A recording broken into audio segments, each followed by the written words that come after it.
Hello, it's Trent Clark, CEO of Leadershipity, serial entrepreneur, international speaker, longtime coach, and professional baseball coaching in 3 World Series. And welcome to the Winners Find a Way show. I am with my guest, Tonya Lanthier. Hey, Tonya. Hi there, Trent. Glad to be here. Oh, it's so good to have you here. I'm super excited about this hour together. And Tonya and I go back a little ways. We are both entrepreneur organization members. I'm sporting my shirt today, by the way. See that? Yeah, just in your honor, right? And so excited to have you. Tonya is Atlanta based, and we're gonna welcome her in just a second. Tonya, real quick before we start, where can they find you online? At dentalpost.net.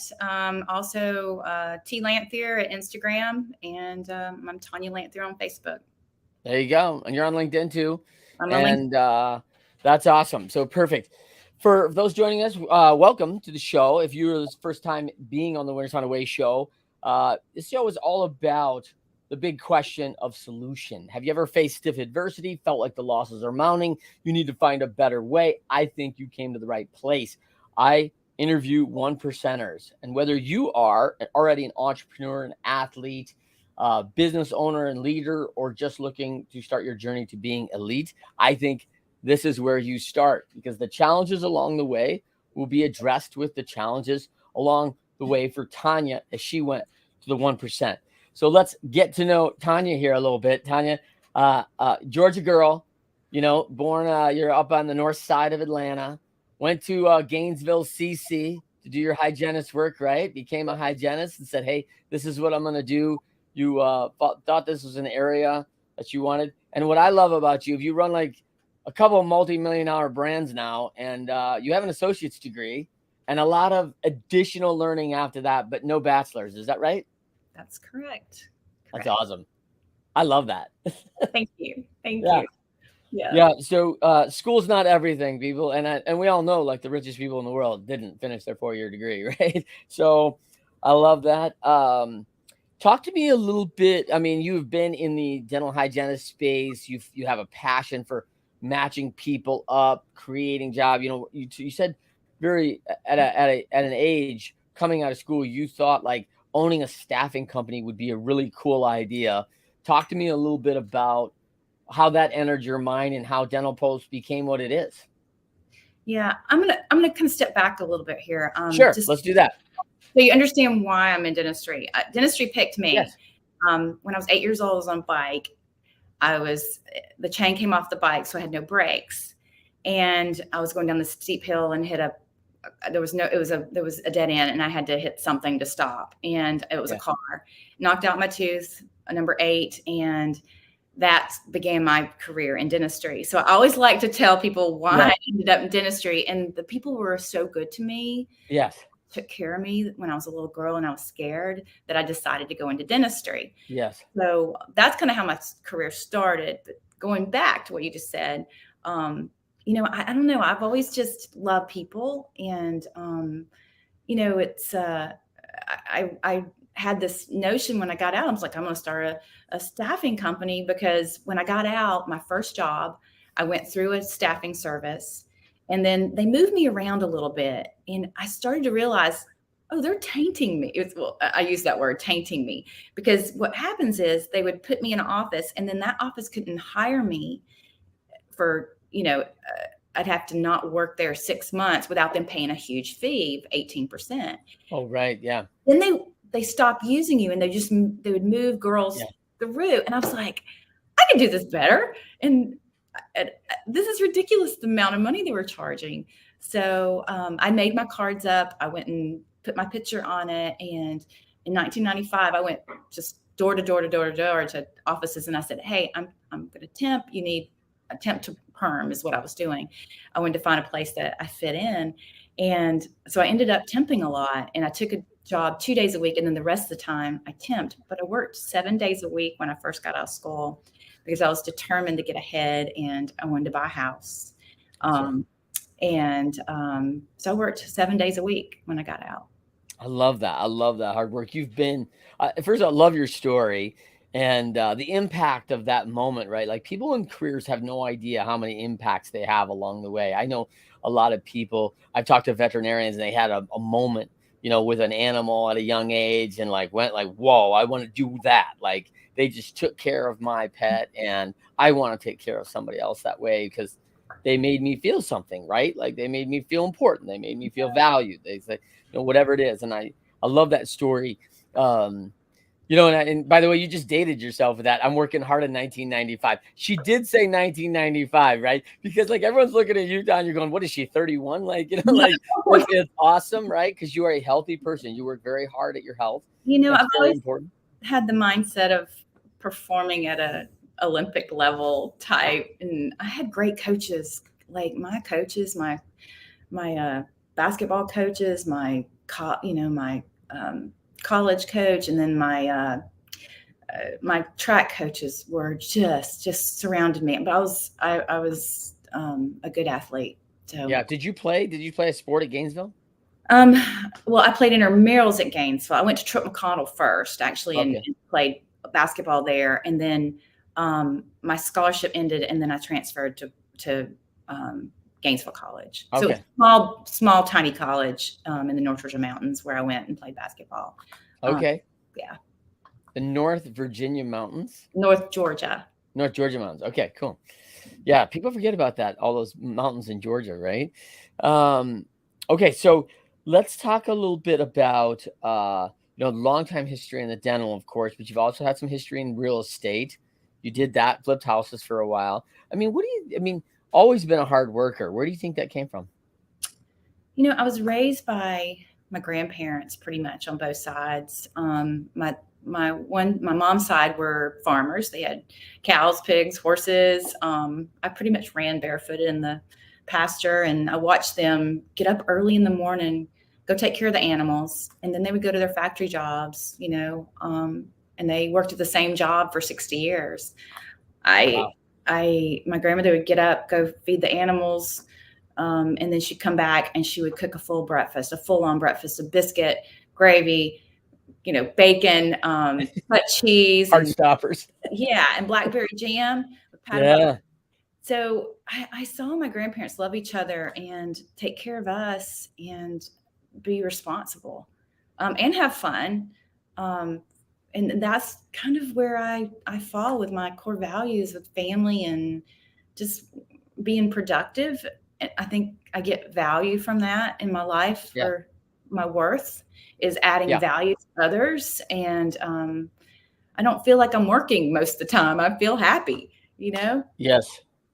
Yeah, I love that. I think that first of all, you mentioned a couple of big ones, right? A couple of big iddies right there, like responsibility. Like that was such a generation of taking responsibility. And then probably the ultimate iddie, I think, that most businesses are going for, which is productivity, whatever that looks like. And that looks like different for everybody, right? Yeah. But we want it.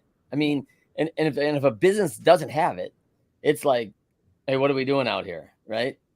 Yep. Yeah. So let's talk about, you talked about the 8-year-old story. Was there a time, was there an impactful other moment as a kid where you're like, I'm going to own my business. I'm going to have a multi-million-dollar firm. I'm going to be able to sell a business for millions. Did you think like, hey, this is what I'm going to want to do and be? I don't know. My sister and I were always playing. We'd always cut up, paper, make money, and then we'd play store. Yeah. And I had a dollhouse that was a nice sized dollhouse I could walk into that my grandfather built for me. And we would play store there and play we would create things, how you're imaginative, when you're a child. I think what really struck me was my mom's OCD, obsessive compulsive disorder. And she would wash a lot of things and she would throw a lot of things away, and she was very wasteful. And I think that as a kid, because that impacted me, because she was very wasteful and she was trapped in her head. Mm-hmm. And when you're in your own prison, I never wanted to be that way. I never wanted to be able not to do something. And I think I looked at life in a different way, where I looked at people. It made me look at people different. It made me look at people's why they are the way they are. Yes. And have compassion for people. And I went into dentistry. I went into being a healthcare worker. And I was an entrepreneur building dental posts at the same time. I practiced 27 years and built my company at the same time. But you practiced your hygienist work for 27 years? Yeah. I did not know that. That's wild.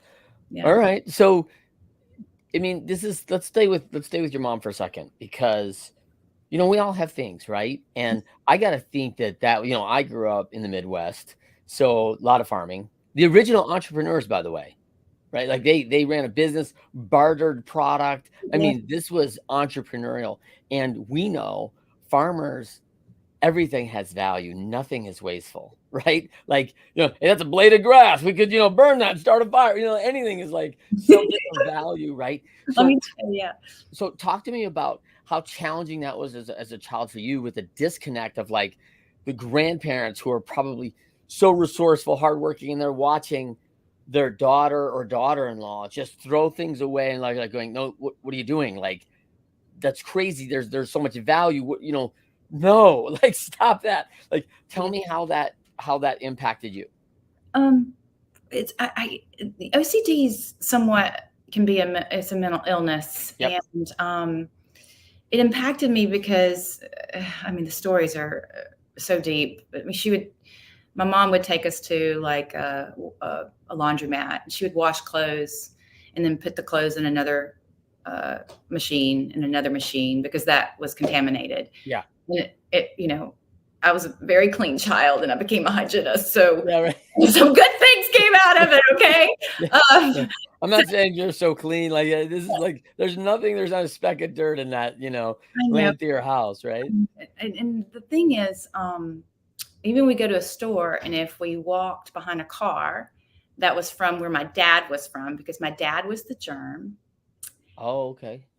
And so if we walked behind the car where our shoes had, walked where the tires had driven, and we went into the store, but we had to come, if we came out of the store and saw the car, then that's when she would throw our shoes away and we'd go take a bath. And she'd bathe us sometimes in her head if we were contaminated, 2, 3, 4, 5 times. And I always looked at Mom and I was just like, oh, how do we get around this? And Kim and I learned to work together. We were 15 months apart, my sister and because Mom suffered, we suffered. But what you do is you try to avoid pain, that's what we do. And my sister and I would start a fight so that she wouldn't see things. And we learned to work together as a team, and we became really close to distract Mom. And it gave me a gift, not to manipulate, but it gave me a gift to see and to move people to the right place, even as a hygienist, because I knew what people's fears were as a hygienist when they would come in. I knew what their motivators were. And it helped me to bring them to a place to get their work done, to take care of their disease. And their motivators were usually vanity or money or health. Sure. And you had to know what they were and how to talk to that type of person. It gave me a gift to see, okay, is this person a detailed person, or is this person a quick information person? And what I did was I learned to use those gifts to be a really good hygienist. And it made me look at the patient a little deeper and what was wrong with them. So I could bring them to a solution for them to take care of them. Well, I think everyone has some challenges, right? Like, I don't think anyone's immune. We have great gifts, and we also have challenges that are put in life, probably to develop us, right? To develop other senses and skills. Yeah. And one of the things that, you've taken fully advantage of that, but like when people think like multimillionaire business owner, yada, yada, the success that you've had, Tonya, they don't think ADD, dyslexia learner. Like, they're thinking like, oh man, she's probably like, school was so easy. And this was like, and you're like, oh, like, no, that's not book learning. Wasn't your favorite go-to. Is that fair? No, it wasn't. I mean, I didn't love books until I got older. And, and then I immersed myself in it once I could focus. Audible. I think, and you could focus a little bit better. Right. I think with your with having like a dyslexic type characteristics, what happens is your brain develops even Yeah. further after, our brain's not developed till we're 25. And after I hit college, it was just like everything sucked in and I would just learn everything. um, Mm. but at that young age, I was having a little bit of a hard time with mom and dad. Yeah. My grandparents were there, and that put a strain on me. I don't know if you want to get into this, but like mom left me when I was 12. Okay. But I had the grandparents foundation Are there. you the older sister? I'm the older sister. So Kim's 10, Kim's Kim's 10 or 11. Kim was 11, and we were 50, yeah, 11, yeah. And then my grandfather had a heart attack when I was 12, and 15, and I was an all-star, so he couldn't take me to basketball practice, couldn't take me to track. And so my dad took me on, and my mom kept me from my dad from age 2 to 12. So then here I go off to my dad. It's like almost a stranger, right? Like this isn't like a guy you know well. It was dad.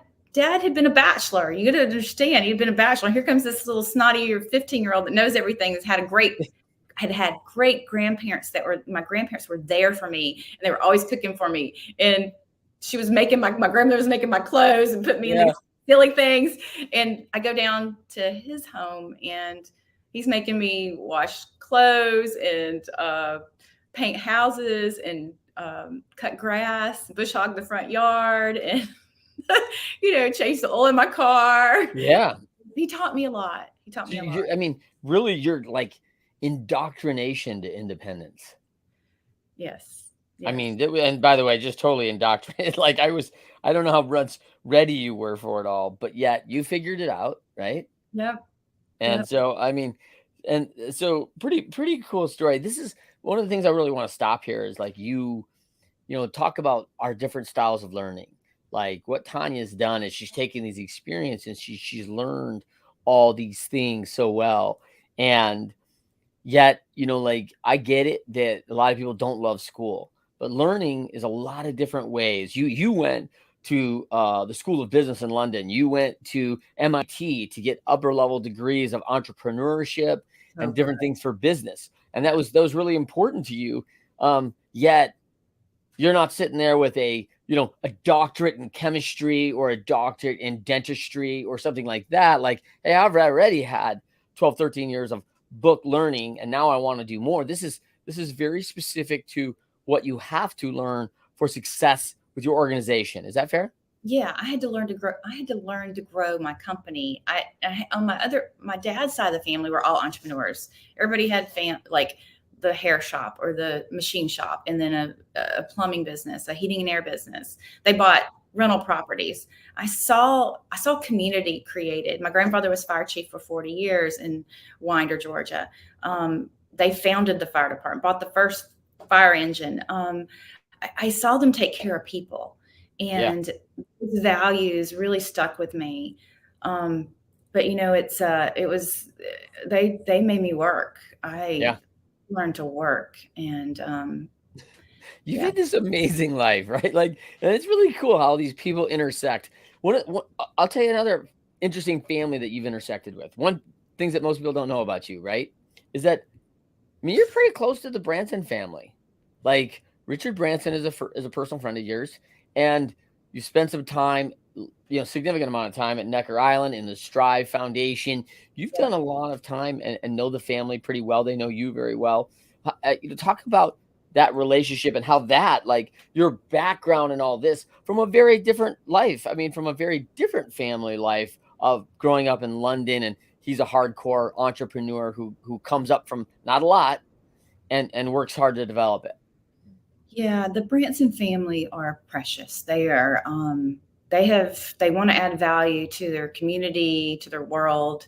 And I see them, I've seen him put his family around his business and his business around his family. He's taught me a lot he taught me a lot just by seeing how he operates. And, also with his son and how much love he has for his family. Um, he runs over 400 companies from his island, and um, you know, 400. 400 he owns. But the thing is, he's put in place really good people to manage that, and um, he taught me a lot about how to run a successful life when I went down there and with my kids, with my business, and not mess them up. Yeah. Is that's I think, and my family taught me how not to mess my kids up with Mm.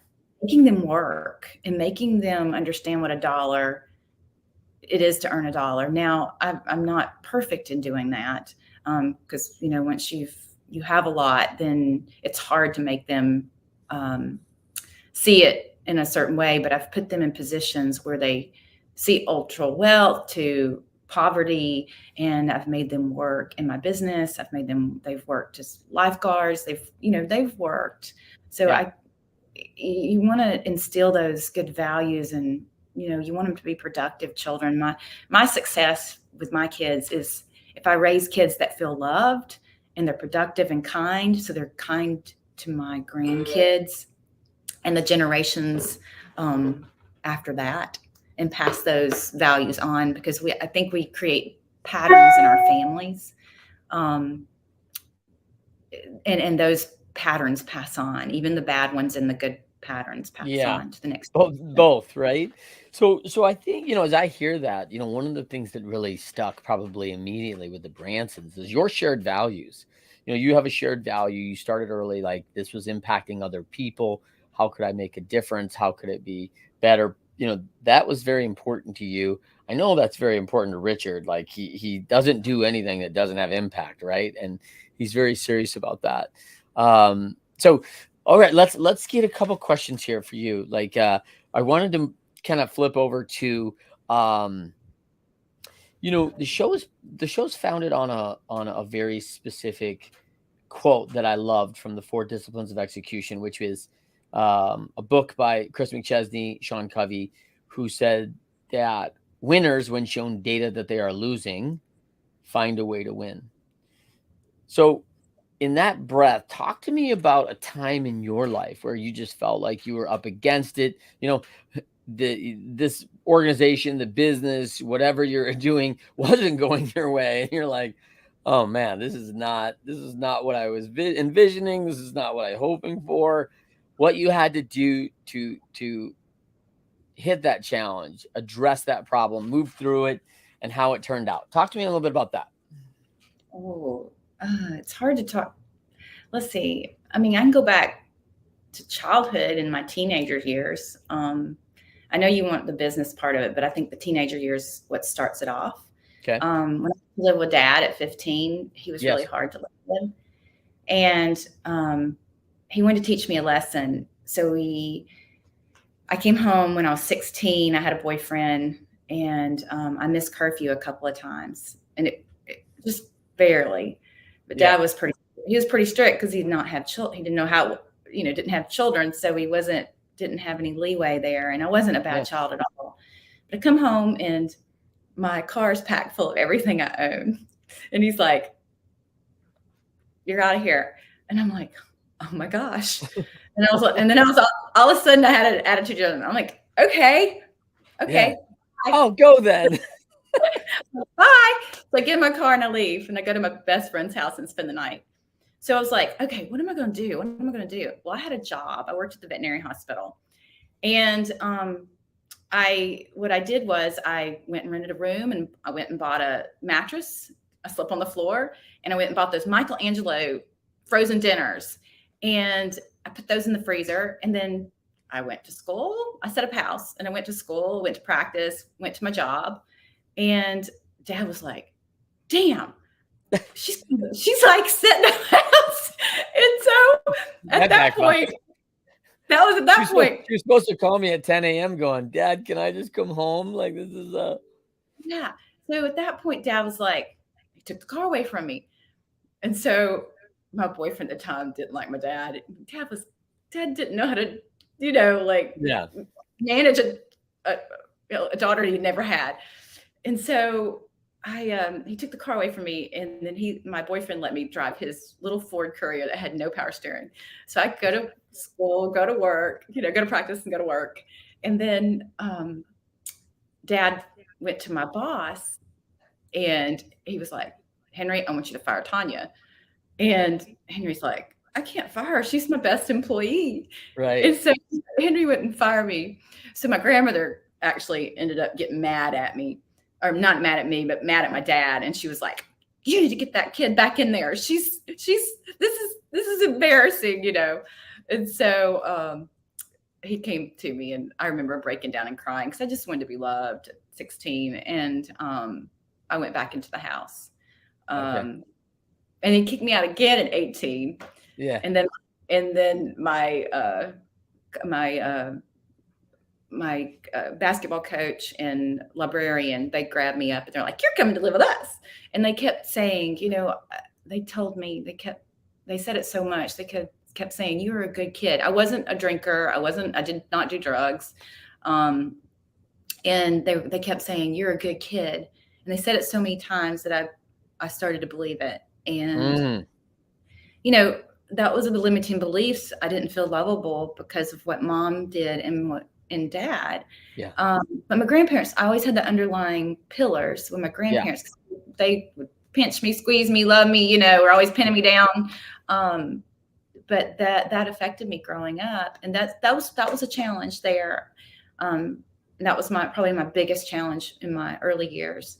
And then I think people go through this. I want to ask you a question about that because, first of all, it's a great foundation that your parents provided for you, or your grandparents. I'm sorry. They provided this real firm foundation of love, strength.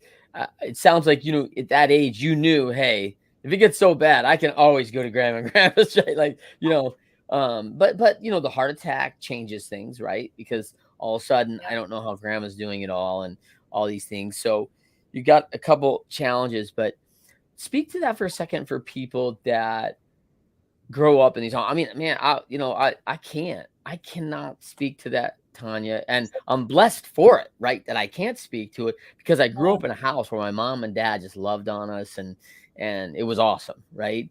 But we also grew up very far away from our grandparents. Like, I didn't know my grandparents very well. It was like an annual. Well, I shouldn't say I didn't know them very well, but like it was, I saw one side like 2-3 times a year, and then the other one, it was like an annual, right? And like, so we always enjoyed the time, but like I would never like pick up the phone and call my grandmother or grandfather, right? Like, they would be like, "What are you in the hospital or something?" They would immediately think emergency, right? So, I had amazing grandparents, and yeah, I never was a victim. yeah. I think a lot of people have that victim mentality.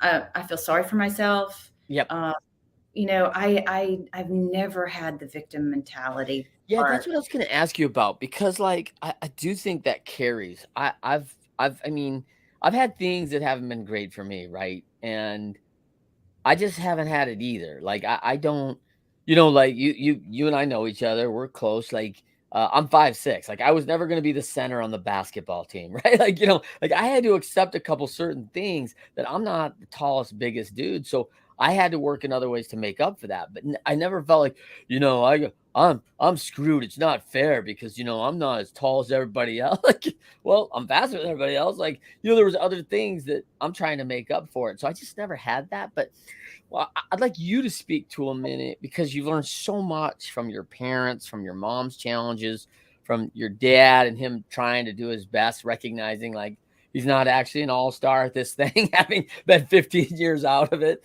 right? Like, I get it, but like for those people who were challenged with that, I mean, how important it is to forgive our parents, like, hey, did the best they could with what they had, didn't know. I mean, What would you like to tell people that are challenged with someone who really, we see it, right? And we honor it because we see it in our friends. Like, they're like, "Oh man, I wish I had a mom like Amy's mom, or like Depesh's mom, or like, Raj has got a great dad." Like, we say these things because, man, it'd be pretty cool if I had that, but we don't. What would you say to someone who's in that point right now? I think our limiting belief system or our patterns that kind of those things that we our expectations in. I think,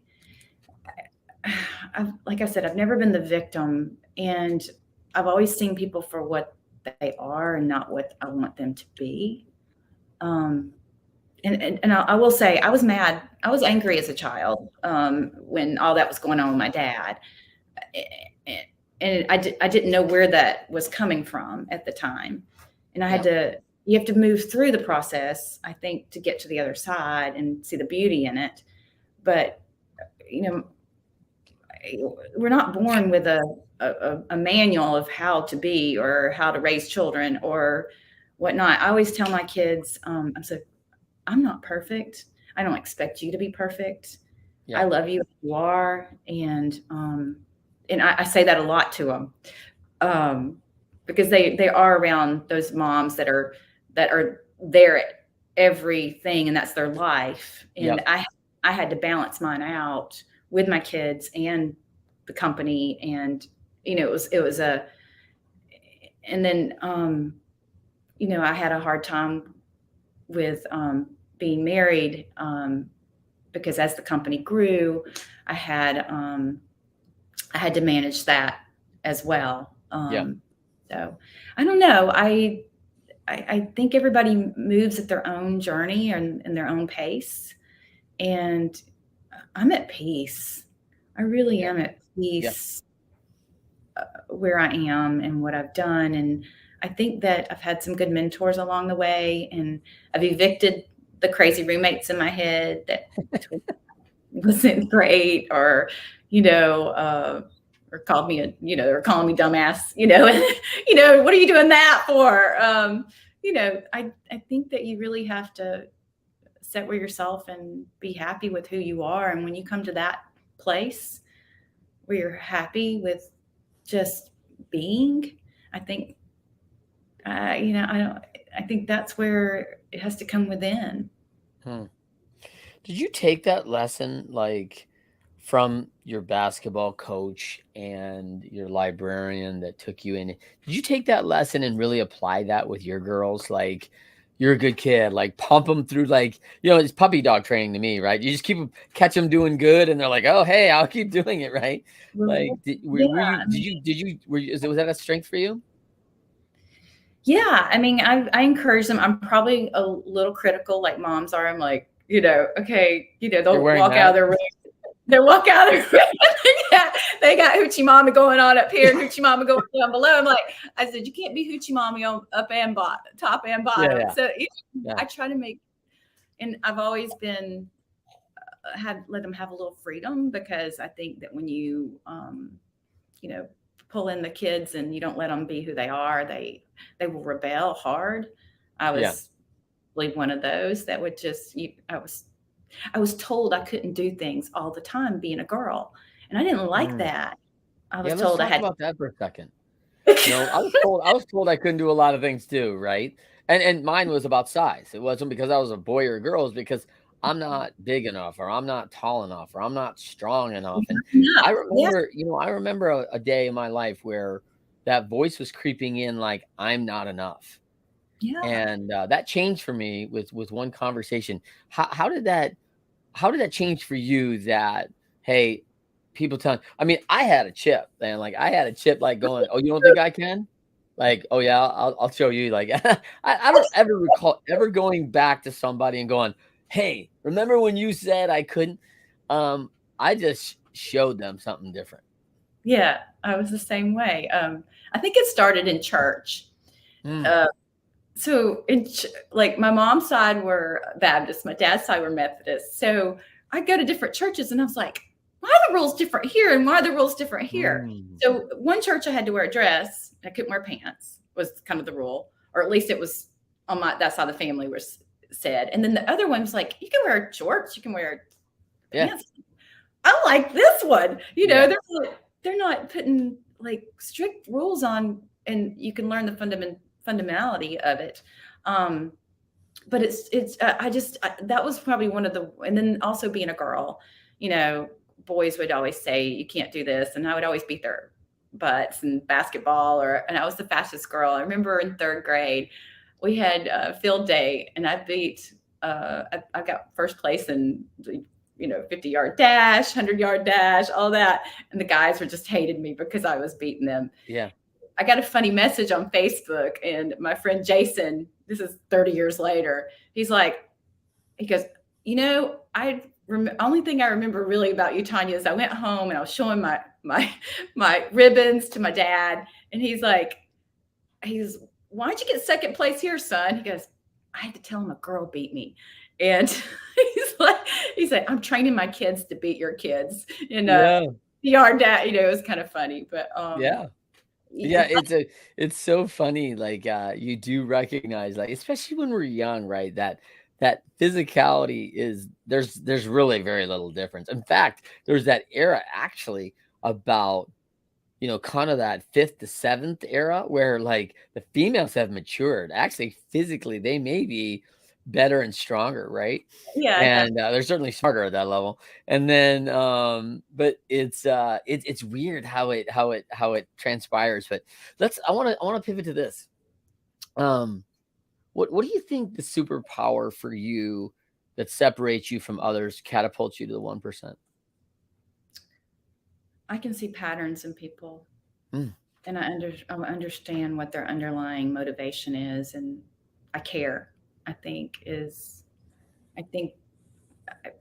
I'm responsible, and I care, and I think that I see patterns in how what gets in people's way, and I ask that to myself all the time. I'm like, what is getting in my way right now to get what I want? Yeah. What is getting in my way right now? Where am I not balanced? What am I not seeing? And then I'll seek out someone and go, okay, give me some feedback. Tell me, what I can't see in myself. I think that's where it all lies out. I also plan. I can design in my head what I want. I can see. The only time in my I think in my life that I had a hard time was when I was going through divorce. I couldn't really, everything was fuzzy, and I couldn't see because I had designed this whole life around my family, a business, and my husband, and all of that just crumbled when I couldn't make things work out. I'm going to counseling for years. And I'm not a quitter. And I think that was a negative for me at that point because I wouldn't give it up. Yeah, that's a good one. It's a hard one, right? Like that never say die in anything. And not being able to see that. And I can see that when, about a family and saying, hey, this is the vision. And now the emotions, everything's so strong. I need to pivot or I need to shift to a new vision. And I can't get my mind around it because this one's so strong. I can't go to another one because, like, no, I can't give up on this one yet, right? And so, like, when you talk about, what's in my way, right? You identify that. Then what do you do with it? I start making a plan to be better. Do you get it out of the way right away? Finding a way. I mean, it depends on where you are. I mean, it's like if you're going through an emotional time in your emotions will drain your body. A lot of people don't see this because I worked as a hygienist for many years, and as an entrepreneur, and I could see people that came in when they were emotionally worn out. It would be psychosomatic. It would be in their bodies. That's how disease starts too. And I believe you have to be healthy mentally, emotionally, physically, and spiritually. I try to look at those buckets and go, okay, where am I falling short, or where do I need to adjust? And balance is always a moving target. Yeah. Always a moving target. You can never be 100% balanced. You can put processes in to help balance. Like an example, being a mom and working as a hygienist and building a company, I had to start hiring people to come in, do my laundry, help me maybe prepare some meals as things ramped up with the business, with having twins. I gave birth in 2003. I founded the company in 2004. I was practicing dental hygiene 2 days a week when I had the twins, and then I ramped it back up because my boss was like, I need you 4 days a week. And so I said yes, which I shouldn't have. And, the kids were 3 they were going to preschool at that point. I built a house at the same time. I was nuts. So, it's like you have to balance. So I had to pull in more help. Yeah. My husband was like, at the time, he was like, I don't like these people in my house. He wanted me to do everything. And I was like, I can't do everything. I need help. Yeah.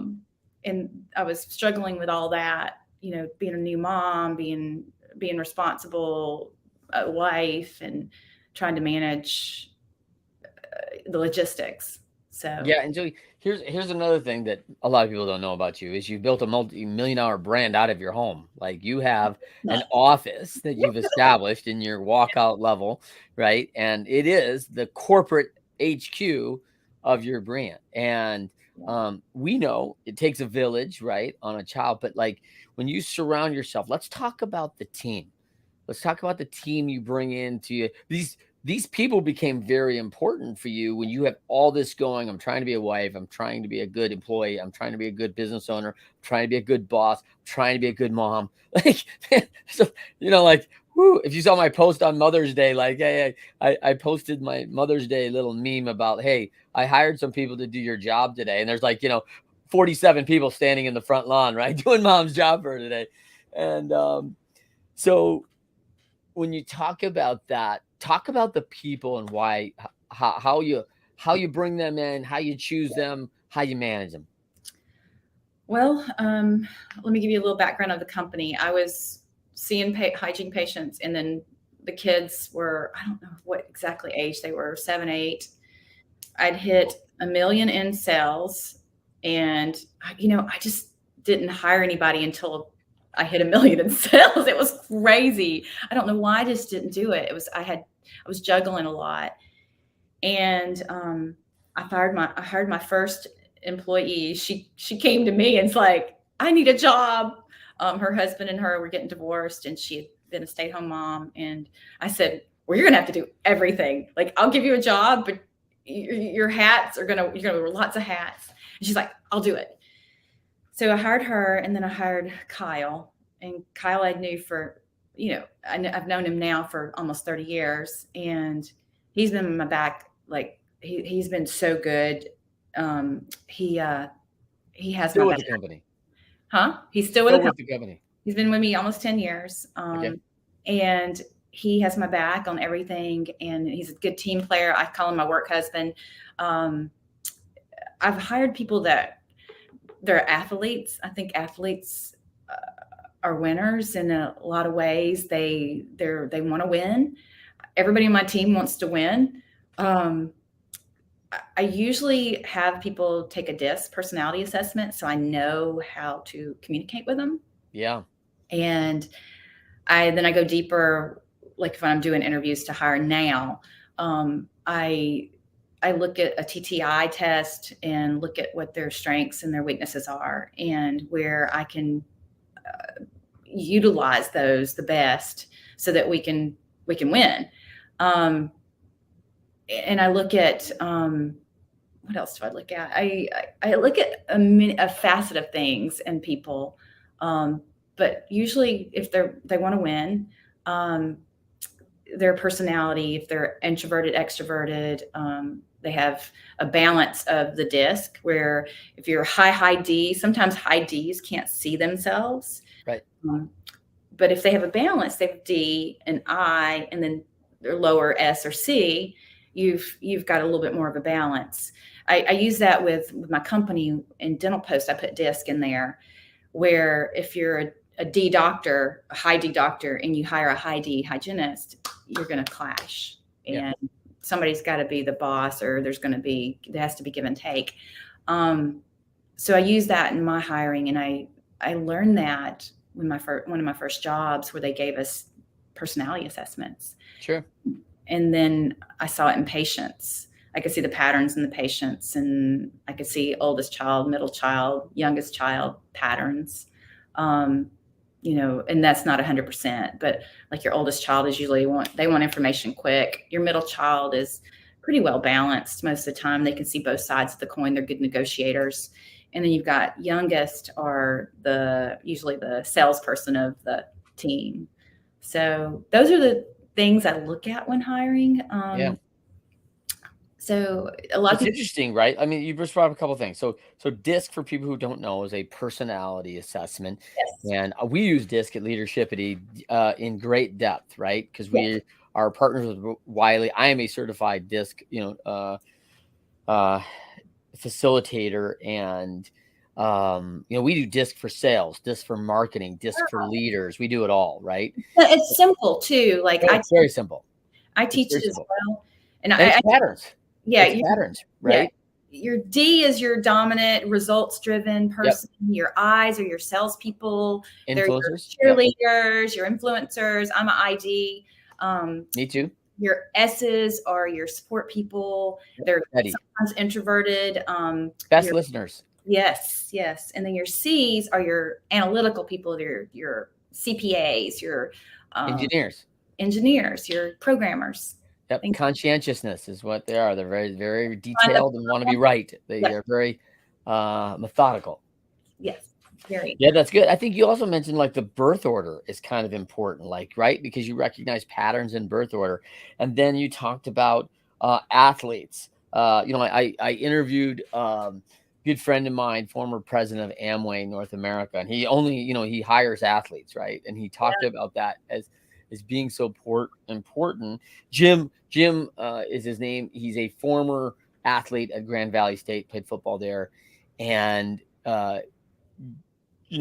athletes know what hard work is, right? Like they know, hey, like you earn it, like you got to do the work, and you got to balance time. Time management becomes so important for athletes because your time is not your own.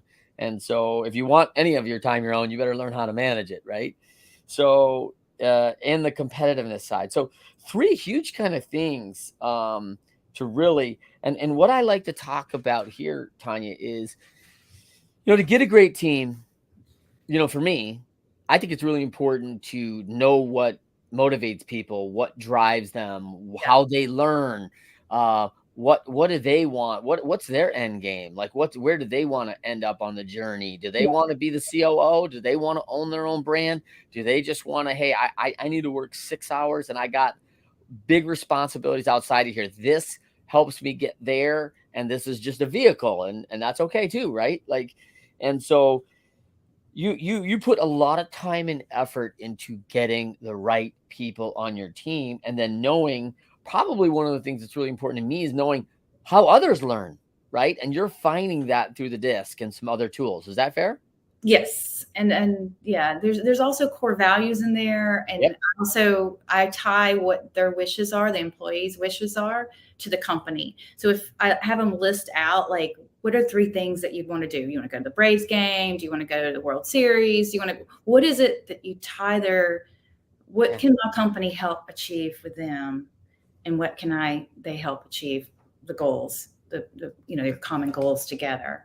So I believe that you have to tie things like that and understand what is important to your employees. Yeah. Well, I love that. I mean, I think you're, obviously, going to the World Series, you're speaking my language, Tonya. So like, and I think that's so important. I was labeled a dream maker as a young guy, right? Because like, I'm always asking people, what are you dreaming about? Well, I'm dreaming about this. Okay, what are you doing now to go for it? What are the action steps? Let's just back into it. Like, we know where it's at. And this is the beautiful thing about dreams. We usually dream about something that somebody's already accomplished, which means it's been done. Right? So like, someone did it. There's a roadmap. There's already been a created roadmap. Let's find the roadmap that can work for you to get you to that dream. And, my story of a dream maker was, in professional baseball, right? I hit the World Series at 25 years old for my first one. And, man, it was just 12 years before that. I was running around my lawn going, bottom of the 7th, Game 7 World Series, Clark's at bat. We're playing wiffle ball in the backyard, right? And we're just creating that scenario of the dream. And then I look up and I have this recognition, like, oh my gosh, like everybody's actually living their dream, like, and they're in it. And Yeah. like so many people say, oh, this is what I'm dreaming about. But like, hey, are you living that? Are you out there actually living the dream? I hear people say it all the time. Hey, how you doing? Living the dream. I'm like, no, you're not. You're not living the dream. Like, I know you're not. Yeah. So I think that's a really cool challenge. Let's come back to the folks real quick, because I want to wrap. But if you knew somebody was going through something very challenging right now, a lot of that's going on, right, Tonya? I mean, we've got COVID, we got the pandemic. There's been just a lot of just breakdown of, I feel like, the family system, about schools, and we're doing it different, and everyone's had to adapt.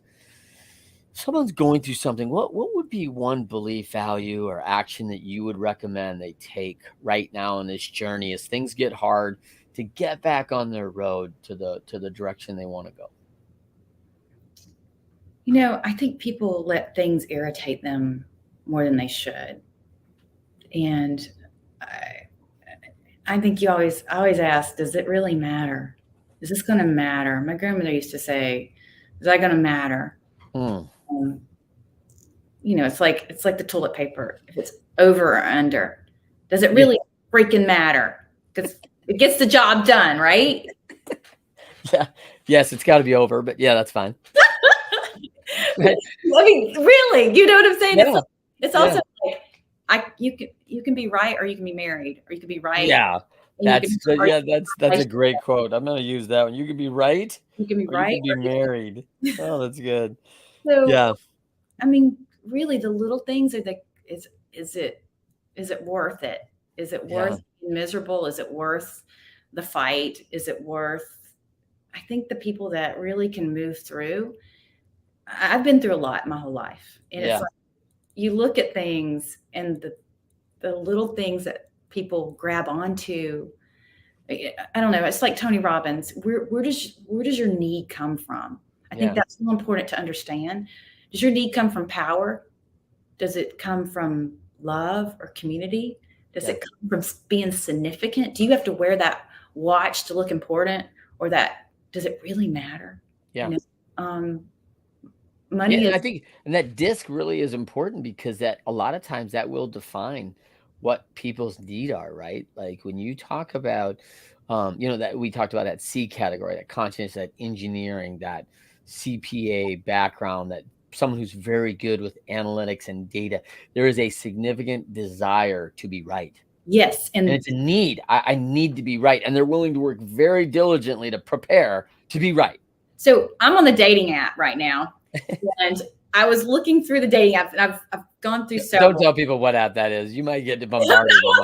So, and I noticed patterns in looking at people put their what they do for a living, and there's a lot of analysts on there. There's a lot of computer programmers. There's a lot of these data people on there, and it's like, again, you can be right or you can be married. Yeah, that's a hard one. Right? We have to recognize, I mean, that's one thing that DISC is really good about, is actually creating an understanding of myself and the way I am. Like, oh, other people aren't like me, and they don't see it the same. And that's okay. Right? Like that's really okay. So I love it. Let's wrap with a couple things. I mean, I want you to think a little bit about the quote. Is there a go-to verse that you go to when things aren't great? Is there a go-to verse for you, like that levels you, that gets you back in, that just says, hey, this grounds me, gets me back to where my balance point should be?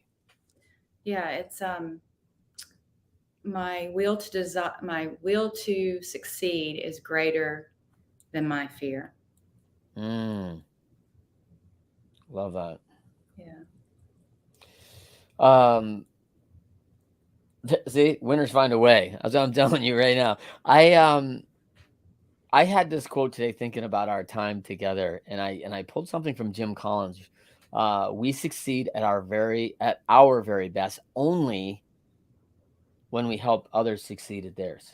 Yep. So I love that. I know that about you, and so I just saw that, and I was like, "Oh, hey, listen, that is Tonya Lanthier right there." So, a couple of things. The last thing I want to do here is, if you had one thing we haven't touched on, and people are going to figure out, like, what do you think the best way to win? What is the best way to win? I mean, we've talked a little bit, just in quick review, we've talked about, hey, dyslexia, ADD, your mother's OCD issues and challenges didn't slow you down from being a lifelong learner. Upper level degrees at MIT, London School of Business. You're a non-traditional learner, but you're a lifelong learner, which I love about you. You talked about pattern recognition. You talked about, establishing your independence and learning the value of encouragement, being told you were a good kid and how important that was.